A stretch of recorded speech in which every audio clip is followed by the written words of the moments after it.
All right, I'm gonna be as natural as I can be here. I wanna take you through a little bit of my morning flow, and this is literally improvised.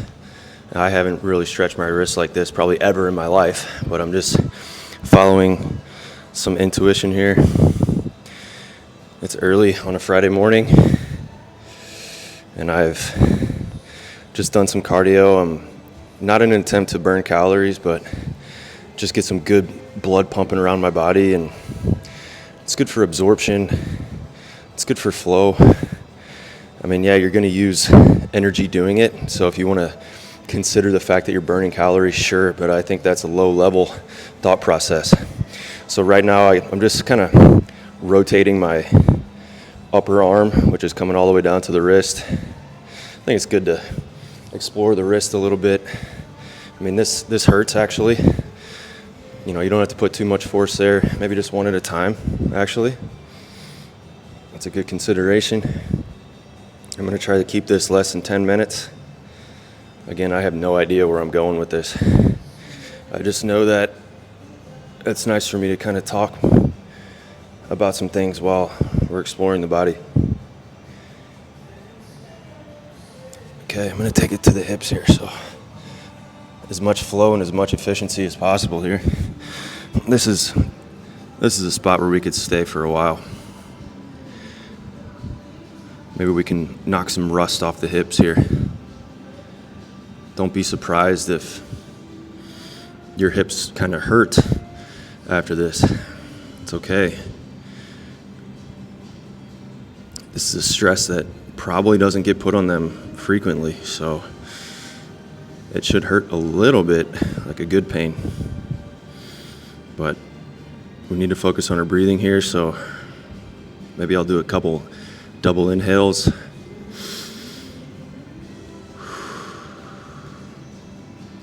Did you know that your lungs, when dissected, the surface area of all your alveoli makes up for one full-size tennis court? The surface area of it, 70 square meters. What an incredible system inside the body. So when you say you do cardio, that's the primary pump, or I guess the main functional effort is to bring capacity to the lungs, not burning calories. Please, guys. Let's grow up here a little bit. Hopefully you can get beyond that in this lifetime. If you're 52 and you're still trying to burn calories, I pity your soul.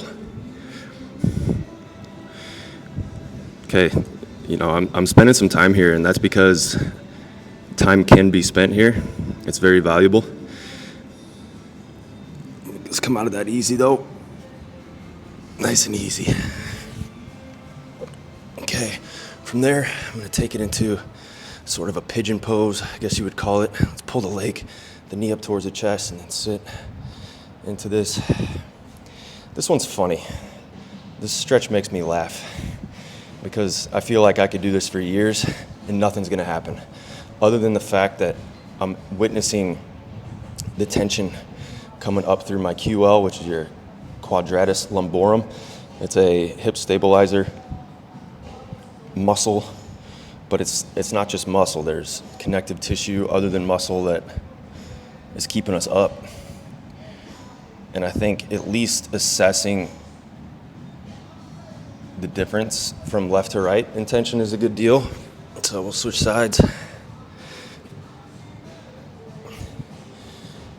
And the magic in stretching actually is being able to breathe and relax. If you're straining yourself to get in there, I would say that's not a professional approach to stretching. Who am I to say, though? I'm not a professional stretcher. I'm just practicing. And I'll probably be practicing until the day I die. I'm thinking maybe somewhere in my 80s, if God willing. I don't know if I want to live to be 100. Depends upon the rest of the things in my life.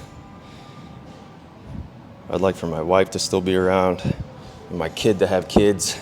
Okay, I'm gonna go from here into like a downward dog. I like this for the upward rotation of the shoulder. Sorry if the microphone is right in my mouth. This is really good for the shoulders and, of course, like the lower part of your backside, calves up through the hamstrings. But that shoulder mobility is probably primary. Just kind of pump. I don't know if you probably can't see my ankles, but I'm just pumping my ankles. Or it's called walking the dog, as one of my clients mentioned one day. So I'll take that from her. So this comes up. Now we're gonna bring the knee toward the chest. See if you have the strength. See, I gotta compromise a bit there to pull that up. I think that's strength at the hip flexion versus tension on the backside. So something I can work on there. So a lot of my focus is through here. I'm not just like, I'm active in the stretching. I'm not just like sitting on myself here. I'm working into tension through these adductor muscles that support the hip. And then from here, we're gonna go into the world's greatest. This is called the world's greatest, I think. See if you can straighten that front leg. It's hard, you know. If you're stuck here, you can't get there, then take a knee. Maybe come down like this.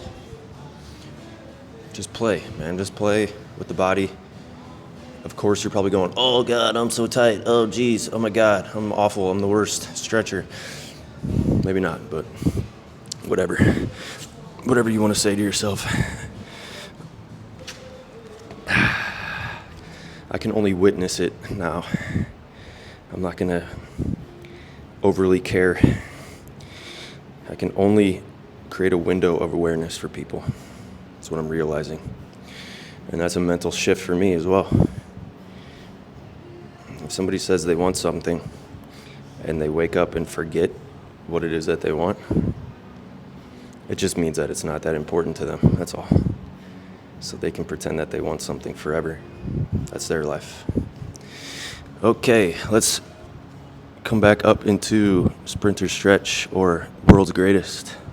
Yeah, that's another name for it, sprinter's stretch. Surely you would see Olympic athletes doing this, or any form of quality athlete doing this form of stretch, probably in an active manner, maybe not so like passive. If it's pre-game, they're probably moving through it. We'll come down one more time.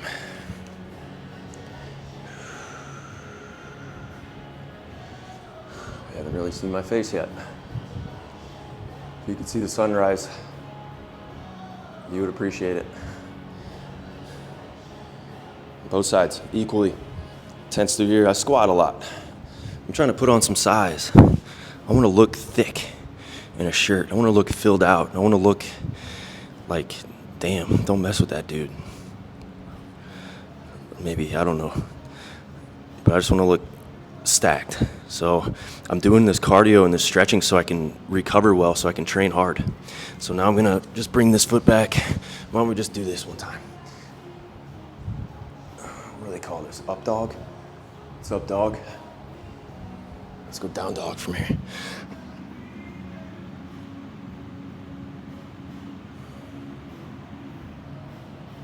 I'm gonna pull a yoga move. Let's step the feet up, and then let's just hang. Let's just hang out. See if you can let your head hang.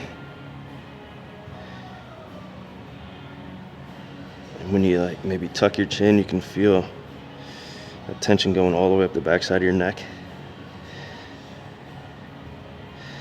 And then as you come up, let's just come up one vertebrae at a time. Generally, there's some stickiness right there at the thoracic spine. Good, okay. Let's finish up here. Let's get you on your back. Man, it's a beautiful sunrise this morning. Awesome.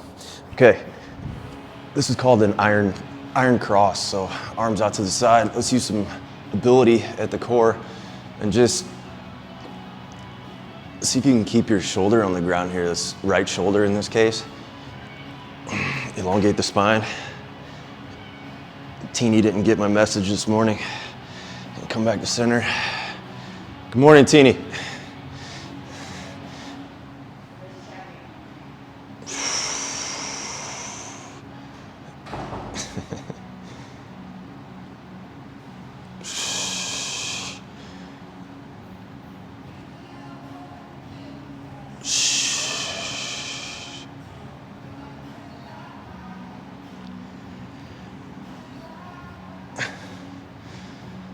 Do like 4 to 6 on each side.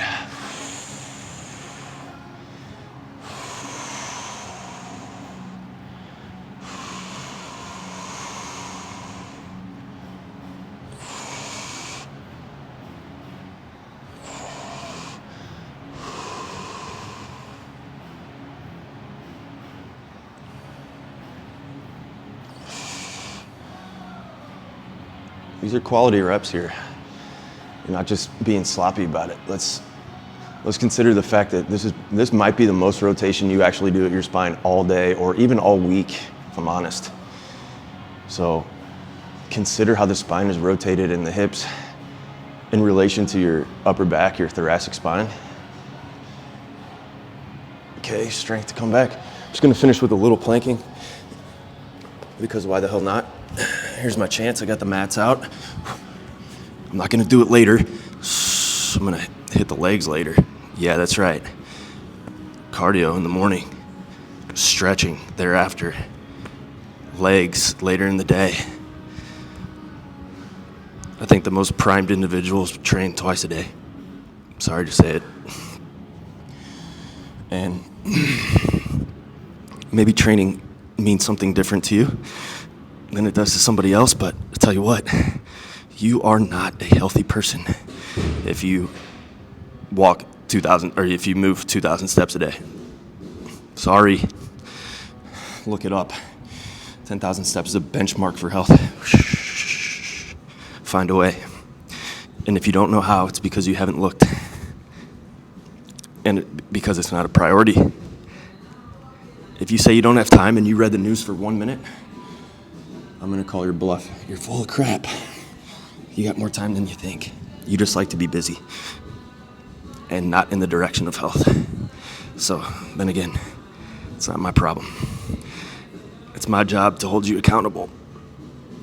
But I gotta call you out on your bullshit.